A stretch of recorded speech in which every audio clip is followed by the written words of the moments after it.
মূল ফটোকপি 3টা দেওয়া আছে না? 3টা মূল কপির সাথে হ্যাঁ এটা প্যাডই আছে, নমিনেশন দিয়ে আছে। হ্যাঁ নির্বাচন উপলক্ষে নতুন ট্যাঙ্ক, হিসাব খোলা নম্বর দেওয়া আছে। আপনি তারপরে নাম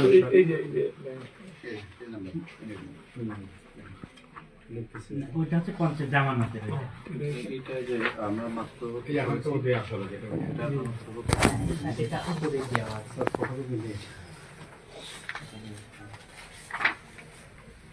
নতুন ব্যাংক হিসাব খোলা।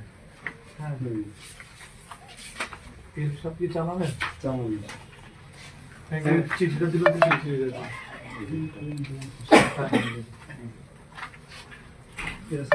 ওখানে জমা নাই ফটোকপি করতে মাত্রই করছে তো। কার নামে করছে? এনার নামে 5,000 টাকা জমা আছে।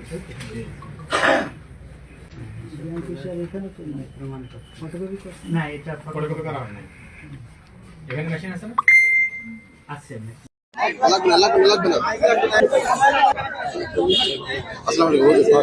জাতীয় সংসদ নির্বাচন উপলক্ষে আজকে আমাদের কোলাঘাট উপজেলায় এসে যে মনোনয়ন দাখিল করলেন, আপনার অনুভূতি একটু ব্যক্ত করবেন এবং জনতার উদ্দেশ্যে যদি আপনার কোনো কথা থাকে একটু বলবেন।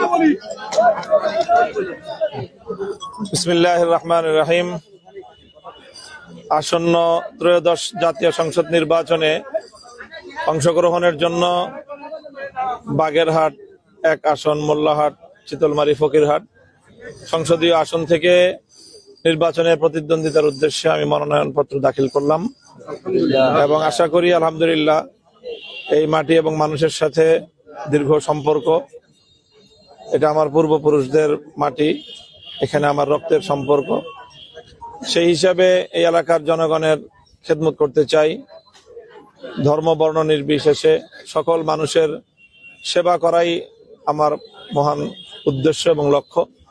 সেই লক্ষ্য উদ্দেশ্যকে সামনে রেখে দেশ, জাতি এবং ধর্মের সেবা করার লক্ষ্য নিয়ে নির্বাচনী এই লড়াইয়ে আমি সামিল হয়েছি। আমাদের দেশে এখন যে সংসদ নির্বাচন একেবারে অত্যাসন্ন, আর মাত্র 1.5 মাস সময় অবশিষ্ট আছে। আজকে নির্বাচন কমিশনের পক্ষ থেকে নির্ধারিত যে মনোনয়নপত্র সাবমিশনের সর্বশেষ তারিখ, সে অনুযায়ী আজকে আমরা আমাদের লোকজন অনেকে সাথী সঙ্গী এসেছেন, আমরা এখান থেকে আমরা নমিনেশন সাবমিট করলাম। আমরা আশা করছি যে একটি সুন্দর, ফেয়ার এবং অংশগ্রহণমূলক নির্বাচন অনুষ্ঠিত হবে। লেভেল প্লেইং ফিল্ডে আমরা প্রতিদ্বন্দ্বীরা এখানে প্রতিযোগিতা করতে পারবো।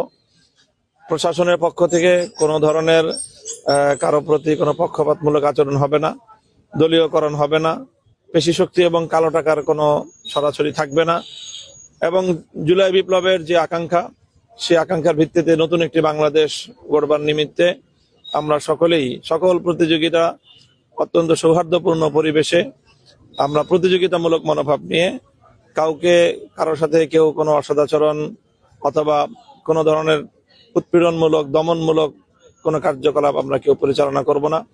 নির্বাচনী আচরণ বিধি সম্পূর্ণ রক্ষা করে কারো দ্বারা যেন কোনো ভায়োলেশন না হয়, সেই বিষয়ে সকলের প্রতি আমরা দৃষ্টি আকর্ষণ করব। সেই সাথে আমার নেতাকর্মী এবং সর্বস্তরের বাগেরহাট 1 এই আসনের যারা অধিবাসী রয়েছেন, তাদের সকলের প্রতি আমার উদাত্ত আহ্বান থাকবে, তারা যেন সকলেই নির্বাচনী আচরণ বিধি রক্ষা করার প্রতি যত্নশীল থাকেন এবং সেই বিষয়ে কারো দ্বারা যদি কোনো ধরনের ভায়োলেশন হয়, সঙ্গে সঙ্গে অন্যরা যেন তাকে সতর্ক করেন এবং সেইভাবে আমরা পারস্পরিক সৌহার্দ্যপূর্ণ পরিবেশে, উৎসবমুখর পরিবেশে নির্বাচনী এই বৈতরণীটা আমরা পার হতে চাই। সেই সাথে জুলাই সনদ বাস্তবায়নের যে জন আকাঙ্ক্ষা রয়েছে, আমরা আশা করি যে এবারের যে নির্বাচন, সেটা শুধু সংসদ নির্বাচন নয়, সংসদ নির্বাচনের দিনে একই সাথে জুলাই সনদ বাস্তবায়নের লক্ষ্যে গণভোট অনুষ্ঠিত হবে। সেই গণভোটে আমরা হা ব্যালটের ভোট দেওয়ার ক্যাম্পেইন করতেছি এবং সারা দেশের সকল বিপ্লবের যারা বাংলাদেশের সংস্কার চাই, পরিবর্তন চাই, নতুন বাংলাদেশ গড়তে চাই এবং ফ্যাসিবাদ মুক্ত, স্বৈরতন্ত্র মুক্ত একটি সুন্দর জনগণের অংশীদারিত্বের ভিত্তিতে যে বাংলাদেশ আমরা গড়তে চাই, সেই বাংলাদেশ গড়তে হলে আমাদেরকে অবশ্যই এই জুলাই সনদের আইনি ভিত্তি কার্যকর করতে হবে। আর সেজন্য ব্যাপকভাবে সকলেই গণভোটে ব্যালটে সিল মারতে হবে।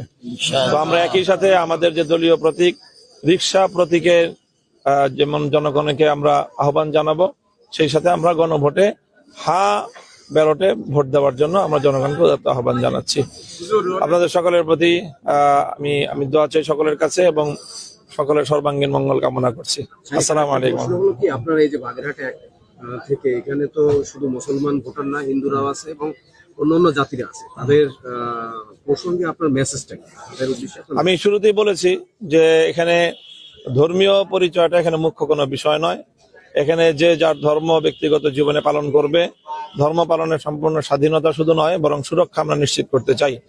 বিশেষ করে কোনোভাবেই কোনো যারা সংখ্যার দিক থেকে কম, সেই সুবাদে বা সেই দুর্বলতার কারণে কেউ যদি মনে করে যে তারা এখানে দুর্বল, তাহলে আমি মনে করি যে তারা ভুল করবে এবং আমাদের সকলের দায়িত্ব হবে। এবং আমি সেই প্রত্যয় ব্যক্ত করছি, অঙ্গীকার ব্যক্ত করছি যে যারা দুর্বল রয়েছে, দুর্বল শ্রেণীর প্রতি আমার সুরক্ষা এবং তাদের পক্ষ অবলম্বন এবং তাদের যত ধরনের অধিকার রয়েছে, ব্যক্তিগত, পারিবারিক, সামাজিক এবং ধর্মীয় সকল স্বাধীনতা এবং অধিকার সুরক্ষা দেওয়া, এটি আমার নৈতিক দায়িত্ব হবে এবং সেই বিষয়ে আমি আশা করি যে আমি বলিষ্ঠ ভূমিকা পালন করতে সক্ষম হবো ইনশাআল্লাহ। যেহেতু আপনাদের জোট আছে, এখানকার জনগণ আপনাকে চায়, এখন আপনি একাধিক জোট থেকে আছেন, জোটের স্বার্থে যদি আপনার কোনো আসন ছাড়তে হয় সেক্ষেত্রে আপনি এটা নিশ্চিত রাখছেন কিনা বা এ বিষয়ে আপনার? এখানে আমরা জোট নয়, আমরা আসন সমঝোতার ভিত্তিতে নির্বাচনে অংশগ্রহণ করছি এবং সেই আসন সমঝোতার স্বার্থে আমাদের এক টেবিলে বসে আমরা যে কোনো সিদ্ধান্ত নিতে হয় আমরা সেই সিদ্ধান্ত নিব। বাকি আমি এই আসনের জনগণের যে দায়িত্ব নিজের হাতে নিজের কাঁধে তুলে নিয়েছি, আমি প্রত্যয় ব্যক্ত করছি এবং এখানে আমি জনগণের সাথে কমিটমেন্ট করছি যে এই এলাকার মানুষের, মোল্লাহাট, চিতলমারি, ফকিরহাটের জনগণের সকল সুখ দুঃখে তাদের পাশে থাকব এবং তাদের যে কোনো সমস্যার ক্ষেত্রে সর্বাগ্রে ইনশাল্লাহ আমি তাদের পাশে দাঁড়ানোর জন্য আমি সেই প্রত্যয় নিয়েই এবং সেই অঙ্গীকার নিয়েই আমি নমিনেশন পেপার সাবমিট করছি। ধন্যবাদ। ধন্যবাদ।